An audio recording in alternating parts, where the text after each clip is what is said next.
Hello everyone. তো দেখো আমি পার্সেলটা নিয়ে বাড়ি চলে এসেছি। তো আসার পরেও আমাকে বলছিল যে কিছু একটা বানাও, তো খাই। আর ঘরে সেরকম কিছু ছিল না বানানোর মতো। তো একটা নারকেল ছিল, বললাম যে ঠিক আছে তাহলে ওটা কুড়িয়ে দাও, আমি নাড়ু করি। আর গত মাসে বাড়ি থেকে আনছিলাম মানে দুটো নারকেল, তো একটা নষ্ট হয়ে গেছিলো। তো ভাবলাম এটা বানিয়ে ফেলি, না হলে এটাও নষ্ট হয়ে যাবে।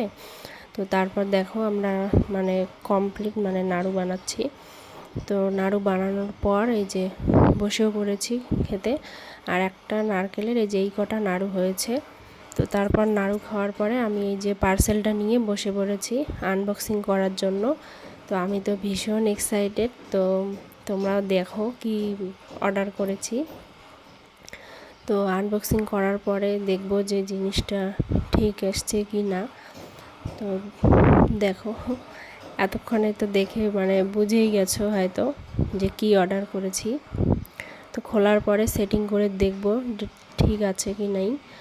তো আজকের ভিডিওটা এই পর্যন্তই। আর আমার ভিডিওগুলো যদি তোমাদের ভালো লাগে তাহলে অবশ্যই আমার চ্যানেলটি সাবস্ক্রাইব করে দেবে। আর সবাই ভালো থাকবে, সুস্থ থাকবে। দেখা হবে পরের ভিডিওতে। তো ততক্ষণের জন্য সবাইকে টাটা।